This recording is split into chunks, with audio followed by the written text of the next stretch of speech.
The Awakening. The Antarctic wind howled across the research station, pelting the reinforced windows with ice crystals that sounded like tiny bullets. Dr. Elena Sharma pulled her thermal coat tighter as she stared at the anomalous readings on her tablet. For 3 years, her team had been tracking strange energy signatures deep beneath the ice shelf. Today's readings were unlike anything they'd ever seen. "Director Patil needs to see this immediately," she muttered, tapping commands to send the data burst to their base camp. The energy signature had quadrupled in strength overnight, and the pattern had changed from random fluctuations to something that looked almost deliberate. Elena's comm unit buzzed. "Dr. Sharma," came the tense voice of Security Chief Jackson. "We've got movement at Site Bravo 7. The ice. It's changing somehow." She rushed to the observation window. Half a kilometer away, the pristine white landscape was transforming. A perfect circle of ice approximately 50 meters in diameter had begun to glow with a soft blue light. As Elena watched, the surface seemed to liquefy, revealing something metallic beneath. "Get me a drone over there now," she ordered, her scientific curiosity overriding caution.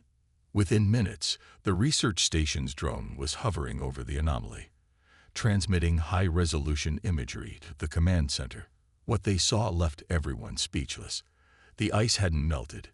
It had been absorbed, revealing a perfectly smooth metallic surface, etched with intricate patterns that pulsed with internal light. "Those patterns," whispered Dr. Chen, the team's linguist, "they look like writing." Elena zoomed in on the markings. They match fragments we found at dig sites in Egypt, Peru, and Japan. Patterns archaeologists have been arguing about for decades. Director Patil's voice cut through the room.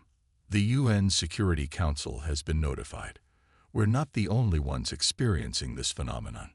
Similar structures are emerging in Siberia, the Gobi Desert, the Amazon Basin, and the Mariana Trench." "Globally coordinated," Elena breathed. "This isn't random." Within hours, military forces from every major nation had surrounded the emerging structures. Scientists fought for access while politicians demanded answers. Elena's expertise in xenorchaeology made her indispensable, and she was flown to the UN headquarters in New York, where an emergency session was underway. The Secretary General's face was grave as she addressed the assembly. "We face an unprecedented situation. Unknown technology of clear non-human origin has activated simultaneously at 12 locations around our planet. We need answers before panic spreads." Elena was escorted to a secure chamber filled with the world's leading scientists and military strategists. On screens around the room, live feeds showed the 12 sites where the strange structures continued to emerge from the earth, ice, and sea. "The structures are communicating with each other," Elena explained, displaying her analysis. "The energy patterns show data exchange, growing stronger by the hour." General Williams of the United States Space Force leaned forward. "Are we looking at an invasion?" "If it were an invasion," Elena countered, "why hide these devices underground for what must be thousands of years? This technology has been dormant, waiting." "Waiting for what?" someone asked. Before Elena could respond, every screen in the room flickered. The same symbols they'd observed on the structures began scrolling across the displays. Then, impossibly, the symbols transformed into English, Russian, Mandarin, Arabic, and dozens of other human languages simultaneously. "Protocol Awakening, INITIATE," the message read. "Searching for authorized command personnel." For 72 hours, Elena worked without sleep, collaborating with linguists and computer scientists to establish communication with the alien system. The breakthrough came unexpectedly when Elena, frustrated by another failed algorithm, placed her hand on one of the screens in exhaustion. The system responded immediately. "GDNETAC profile recognized. Partial sequence match with CREATOR ARCHIV. Authorization level. Say entire Proced with VOCAL AUQTENTKHUN. What do I say? Elena whispered. The screen displayed a series of phonetic symbols. Taking a deep breath, Elena pronounced them as best she could. The sound that emerged from her throat was unlike any human language, complex harmonics that seemed to resonate with the very air.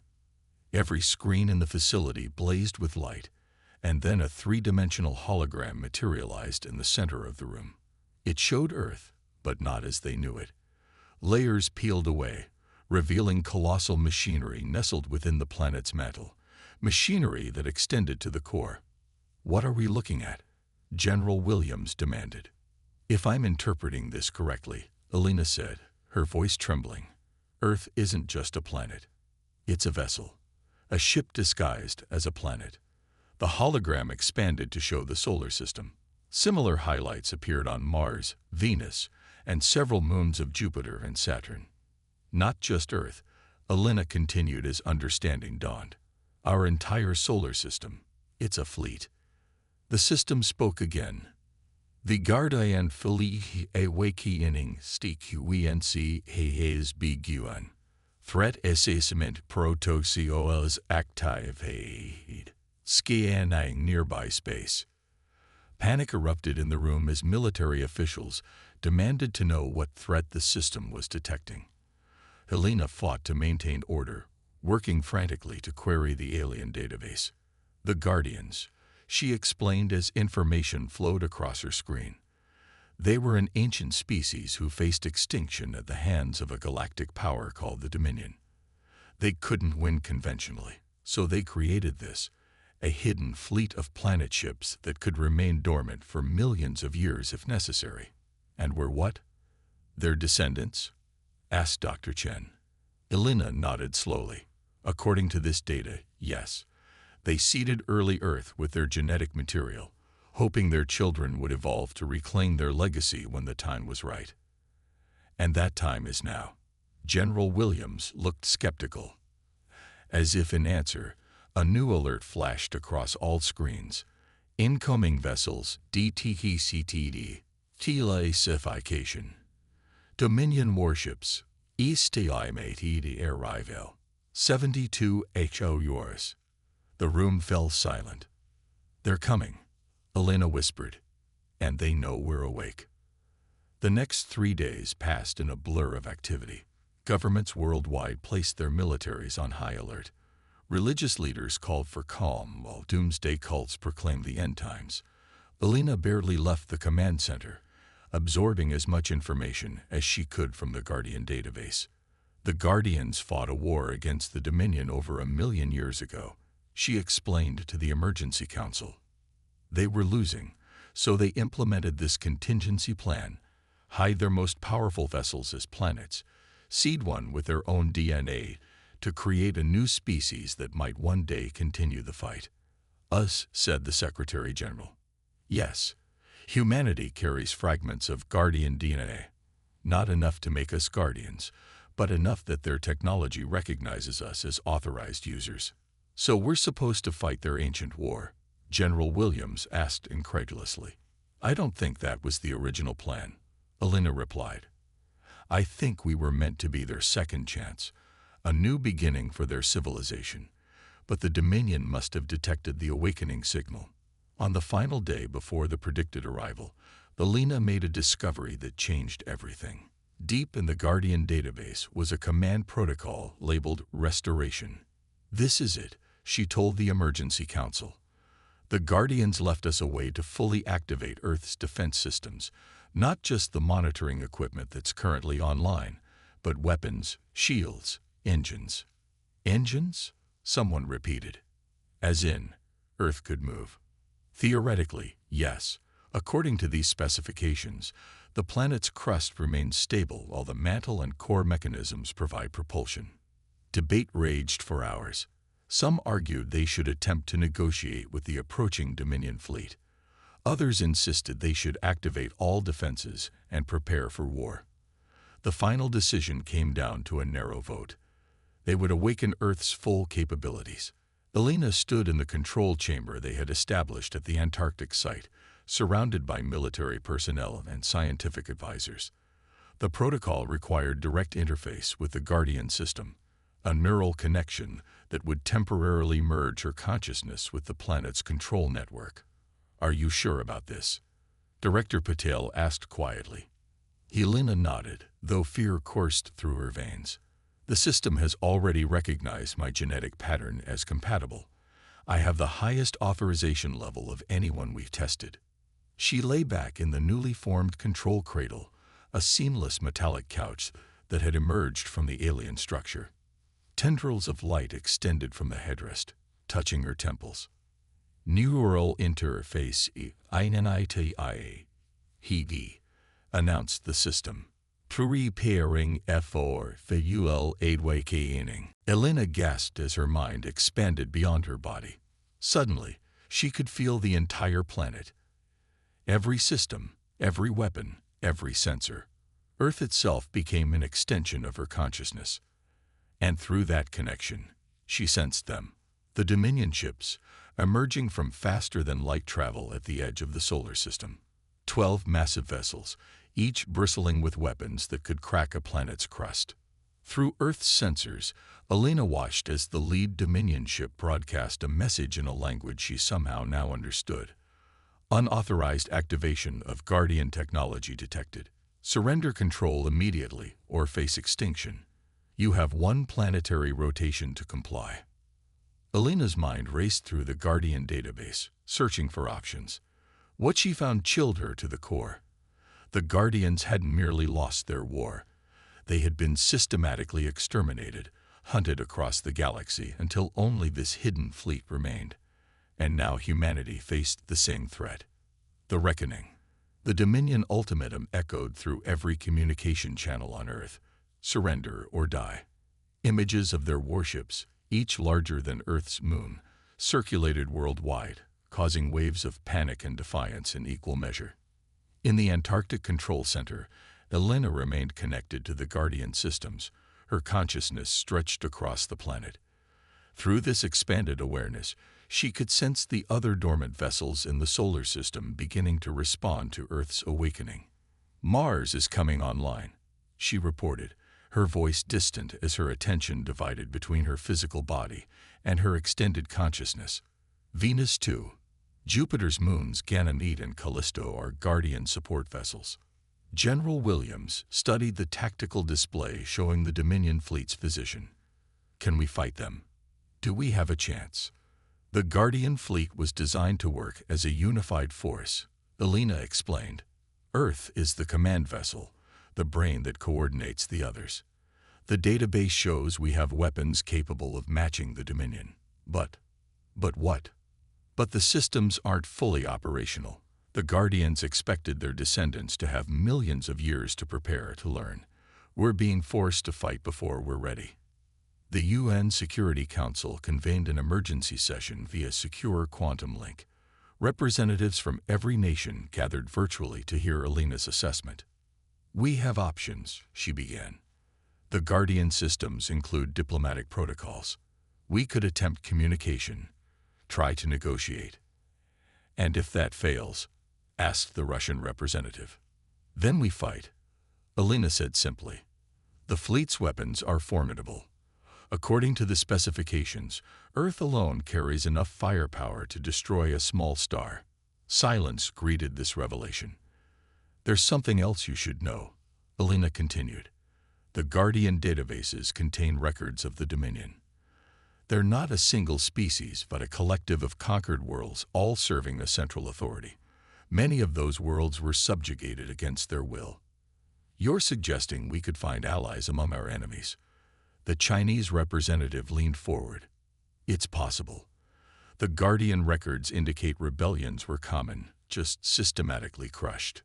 The Secretary General's face was grim. "Let us attempt communication first. If that fails, we will demonstrate our resolve." Elena channeled the Council's message through Earth's newly awakened communication array. The response came within minutes, a visual transmission showing a being unlike anything humanity had ever seen. Its body was vaguely humanoid but composed of what appeared to be crystalline structures that shifted and flowed with each movement. "I am Supreme Commander Zith of the Dominion Enforcement Fleet," the alien announced. "Your awakening of Guardian technology violates the Pax Dominica established after the Guardian extermination. Surrender control of the vessels or face immediate annihilation." The Secretary General stepped forward. "We are humanity, native to this world. We did not create this technology, but have only just discovered it. We wish no quarrel with the Dominion." Commander Zith's crystalline features shifted in what might have been amusement. "Your genetic profile has been scanned. You carry Guardian markers. Your claim of innocence is rejected. You will surrender the vessels, or we will destroy every life form on your world and take them regardless." The transmission ended abruptly. "Diplomatic options exhausted," General Williams said grimly. Alina closed her eyes, extending her awareness through the Guardian network. "The Dominion fleet is moving. They're taking up attack positions around Earth." "Can we evacuate?" someone asked. "There's nowhere to go," Alina replied. "And we wouldn't get far." She paused, considering options through the vast Guardian database now accessible to her mind. "There is another way. The Guardian vessels were designed with a synchronization protocol. If we fully activate it, I can coordinate the entire fleet's defensive capability simultaneously." "What would that mean for you?" Director Patil asked, concern evident in his voice. "My consciousness would be temporarily distributed across all vessels in the system. I would become the Guardian fleet." Silence fell as the implications sank in. "Is there any other way?" the Secretary General asked quietly. Alina shook her head. "Not with our level of understanding. Given time, we might develop alternatives, but the Dominion isn't giving us time." The Security Council voted unanimously to proceed. Alina felt a curious calm as technicians prepared to deepen her integration with the Guardian systems. This was far beyond what any human had ever experienced. She would be stretching her mind across an entire solar system of sentient vessels. "Synchronization commencing," she announced as the connection deepened. Alina gasped as her awareness exploded outward. Suddenly, she wasn't just Earth. She was Mars, Venus, the moons of Jupiter and Saturn, and dozens of smaller craft disguised as asteroids and comets. Through millions of sensors, she observed the Dominion fleet positioning for attack. The lead Dominion warship fired first, a lance of energy that would have split Earth's crust under normal circumstances. Instead, it splashed harmlessly against a shield that materialized around the planet, drawing power from the sun itself.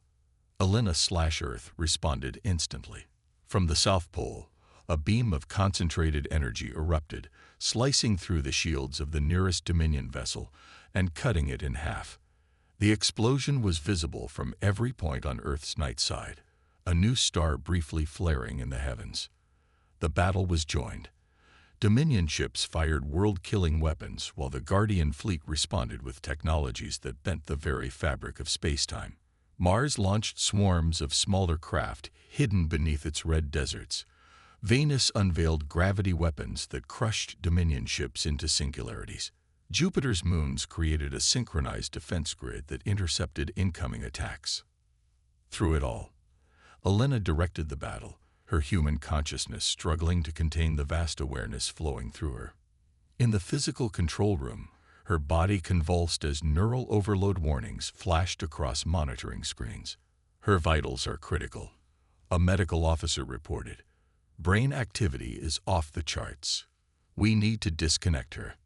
"If you disconnect her now, we lose coordination," Director Patel countered. "The fleet falls apart." In the space between worlds, the battle reached its climax. Half the Dominion fleet had been destroyed, but the remaining ships converged on Earth, concentrating their firepower on the command vessel. Alina felt Earth's shields buckling under the assault. In desperation, she initiated a protocol buried deep in the Guardian database, HFY Sci-Fi. The effect was immediate and stunning. Energy flowed between all Guardian vessels, creating a network that amplified their combined power exponentially. The fabric of space rippled as every Guardian ship fired simultaneously at the Dominion fleet. When the light faded, only debris remained where the mighty Dominion warships had been. But the victory came at a cost. Alina's physical body went into cardiac arrest as her mind struggled to process the immense data flowing through the Guardian network. Medical teams fought to stabilize her while maintaining the neural connection. Through that connection, Alina discovered something unexpected. Dormant Guardian consciousnesses embedded within the fleet's systems, not fully alive, but preserved memories and personalities waiting for the right moment to be reborn. And in that moment of discovery, those consciousnesses reached back, recognizing Alina not as a tool, but as a descendant, a child of their legacy. Together, they guided her, showing her how to safely navigate the vastness of the Guardian network. When Alina finally opened her eyes in the control room 3 days later, she was changed. Knowledge beyond human comprehension flowed through her mind, yet she remained fundamentally herself. What happened? Director Patel asked. The Guardian systems went quiet after the battle. Not quiet, Alina replied, her voice steady. Transformed. When I activated the Unity protocol, I connected with echoes of the Guardians themselves. They showed me the truth. What truth? The Dominion wasn't always what it became. It began as a peaceful alliance until a faction called the Crystalline Hierarchy seized control. They're the ones who hunted the Guardians to near extinction. Alina sat up, her movements fluid despite days of immobility. The Dominion fleet we destroyed was just a fraction of their forces. They'll send more, but we've bought ourselves time. Time to prepare, to learn, to grow into our inheritance. And what is that inheritance exactly? General Williams asked. Alina smiled. A place among the stars. The Guardian databases contain coordinates for hundreds of worlds where their kind sought refuge. Some may have survived. And there are other civilizations out there, some allied with the Dominion, others resisting their control. Over the following months, humanity adjusted to its new reality. The Guardian vessels remained in their planetary disguises, but now humankind knew what lay beneath the familiar surfaces of their solar system. Research outposts were established on Mars, Venus, and the moons of Jupiter, where scientists worked to understand Guardian technology. Alina led the first mission beyond the solar system, commanding a scout vessel hidden within Pluto's smallest moon. As they prepared to activate the faster-than-light drive, she addressed the crew. For thousands of years, humanity looked to the stars and wondered if we were alone. Now we know the truth. We've never been alone. We carry the legacy of an ancient civilization in our very DNA, and their enemies have become our enemies. But we also carry something the Guardians lost in their long war. Hope. The ship's engines hummed to life, tearing a hole in the fabric of reality. The Guardians created us as their salvation, Alina continued. But perhaps we will become something more, not just the children of the Guardians, but a new force in the galaxy, a force for change. The stars stretched into lines of light as the vessel leaped into the unknown, humanity's first step into a vast and dangerous cosmos. No longer helpless children, but inheritors of the stars themselves. As news of the successful jump reached Earth, celebrations erupted across the planet. For the first time in human history, every nation stood united with a common purpose: survival. Ancient enemies set aside their differences, recognizing that the threats beyond their world far outweighed any terrestrial conflicts. The Guardian fleet had awakened, and humanity had awakened with it.